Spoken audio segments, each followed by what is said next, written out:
Alangkah indah orang bersedekah, dekat dengan Allah, dekat dengan surga. Takkan berkurang harta yang sedekah, akan bertambah, akan bertambah.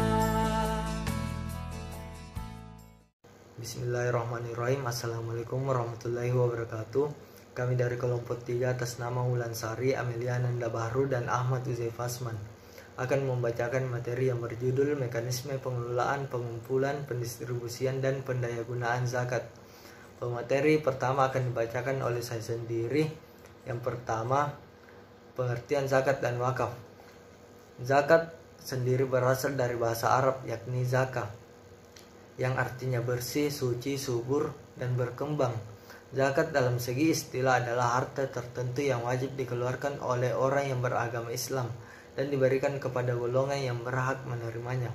Yang kedua, wakaf. Kata wakaf atau waqf berasal dari bahasa Arab yaitu waqafa. Asal kata waqafa berarti menahan atau berhenti atau diam di tempat atau tetap berdiri. Kata waqafa yaqafu waqfan sama artinya dengan habas yahbisu tahbisan. Satu kata wakaf dalam bahasa Arab mengandung beberapa pengertian. Artinya menahan harta untuk diwakafkan atau tidak dipindahmilikkan. Para ahli fikih berbeda dalam mendefinisikan wakaf menurut istilah, sehingga mereka berbeda dalam memandang hakikat wakaf itu sendiri. Berbagai pandangan tentang wakaf menurut istilah sebagai berikut. Yang pertama, Abu Hanifah berpendapat bahwa wakaf adalah menahan suatu benda yang menurut hukum tetap diwakif dalam rangka mempergunakan manfaatnya untuk kebajikan. Yang kedua, Mazhab Maliki berpendapat bahwa wakaf itu tidak melepaskan harta yang diwakafkan dari pemilik wakif. Namun wakaf tersebut mencegah wakif melakukan tindak yang dapat melepaskan kepemilikannya atas harta tersebut kepada yang lain, dan wakif berkewajiban menyedekahkan manfaat serta tidak boleh menarik kembali wakafnya. Yang kedua, pengelolaan zakat. Pengelolaan zakat diatur dalam undang-undang yang meliputi kegiatan perencanaan, pengumpulan, pendistribusian, dan pendayagunaan. Dalam upaya mencapai tujuan, pengelolaan zakat dibentuk Badan Amil Zakat Nasional atau Basnas yang berkedudukan di ibu kota negara, Basnas Provinsi, dan Basnas Kabupaten atau kota. Zakat sebagai rukun Islam merupakan kewajiban bagi setiap muslim yang mampu untuk membayarnya dan diperuntukkan bagi mereka yang berhak menerimanya. Dengan pengelolaan yang baik, zakat merupakan sumber dana potensial yang dapat dimanfaatkan untuk memajukan kesejahteraan umum bagi seluruh masyarakat. Tujuan pengelolaan zakat dalam meningkatkan kesadaran masyarakat dalam penunaian dan dalam pelayanan ibadah zakat, meningkatkan fungsi dan peranan penata keagamaan dalam upaya mewujudkan keadilan sosial serta meningkatkan hasil guna dan daya guna zakat. Undang-undang pengelolaan zakat juga mencakup pengelolaan infak, sedekah, hibah, wasiat, waris, dan kafarah dengan perencanaan, pengorganisasian, pelaksanaan dalam pengawasan agar menjadi pedoman bagi muzakki dan mustahik bagi perseorangan maupun badan hukum dan atau badan usaha. Untuk menjamin pengelolaan zakat sebagai amanah agama, dalam undang-undang ini ditentukan adanya unsur pertimbangan dan unsur pengawas yang terdiri atas ulama, kaum cendekia, masyarakat, dan pemerintah, serta adanya sanksi hukum terhadap pengelola. Dengan dibentuknya undang-undang tentang pengelolaan zakat, diharapkan dapat ditingkatkan kesadaran muzaki untuk menunaikan kewajiban zakat dalam rangka mensucikan terhadap harta yang dimilikinya, mengangkat derajat mustahik, dan meningkatkan keprofesionalan pengelola zakat yang semuanya untuk mendapat ridha Allah Subhanahu wa taala. Pemateri selanjutnya akan dilanjutkan oleh saudara kita Ulansari dan Amelia Ananda Bahru. Baik, terima kasih atas kesempatan yang diberikan oleh moderator. Di sini saya akan melanjutkan materinya, yaitu mengumpulkan zakat. Dalam mengumpulkan zakat menggunakan dua metode, yaitu metode fundraising langsung atau metode fundraising tidak langsung.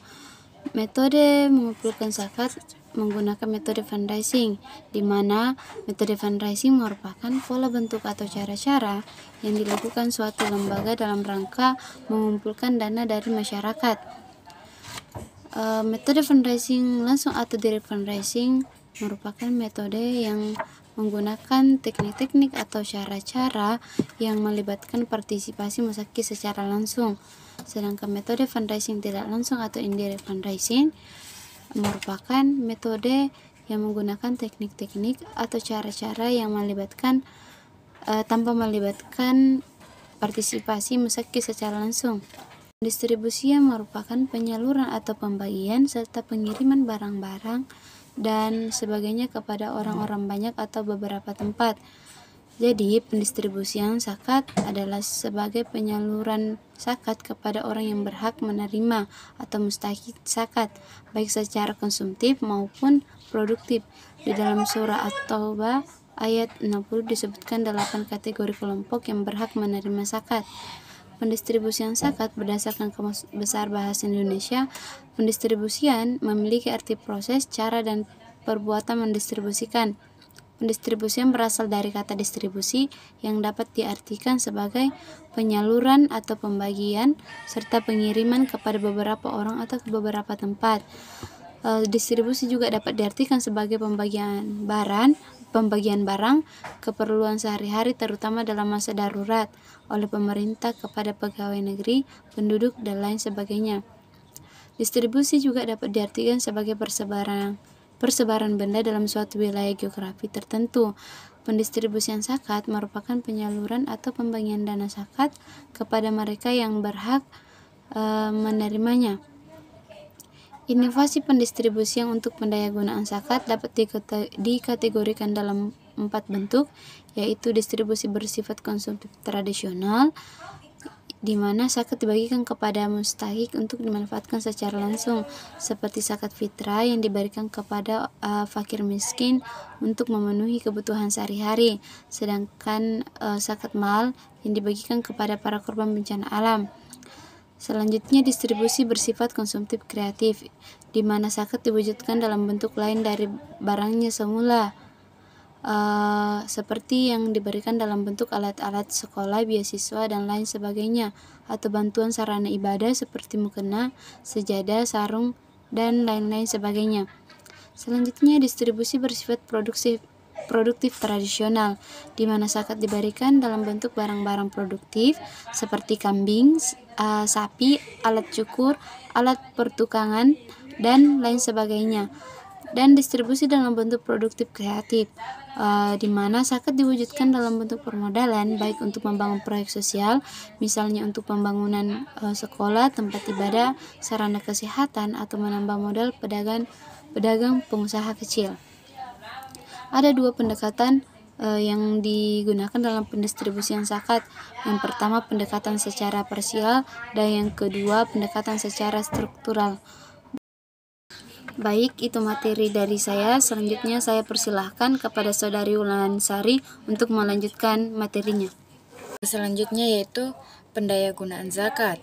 Pengertian pendayagunaan zakat yaitu bentuk pemanfaatan dana zakat secara maksimum tanpa mengurangi nilai dan kegunaannya, sehingga berguna untuk mencapai kemaslahatan umat. Pendayagunaan zakat, arti kata pendayagunaan berasal dari kata guna yang berarti manfaat. Adapun pengertian pendayagunaan sendiri menurut Kamus Besar Bahasa Indonesia yaitu pengusahaan agar mampu mendatangkan hasil dan manfaat. B. Pengusaha, tenaga dan sebagainya agar mampu menjalankan tugas dengan baik. Adapun pendayagunaan zakat telah dijelaskan dalam Undang-Undang Nomor 23 Tahun 2011 sebagai berikut, yaitu zakat dapat didayagunakan untuk usaha produktif dalam rangka penanganan fakir miskin dan peningkatan kualitas umat. B. Pendayagunaan zakat untuk usaha produktif sebagaimana yang dimaksud pada ayat 1 yang dilakukan apabila kebutuhan dasar mustahik telah terpenuhi.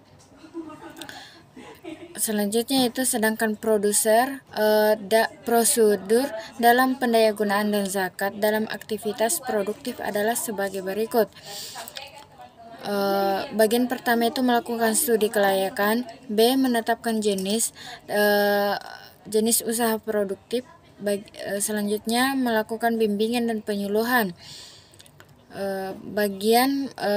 Dalam Al-Quran surat Taubah ayat 80 yaitu 8 asnaf atau golongan yang berhak menerima zakat yang dikenal dengan istilah mustahik zakat, yaitu fakir, miskin, amil, mu'allaf. Nah, di mana fakir merupakan yaitu penghasilannya tidak cukup untuk memenuhi kebutuhan pokok primer atau sesuai dengan standar hidup masyarakat tertentu.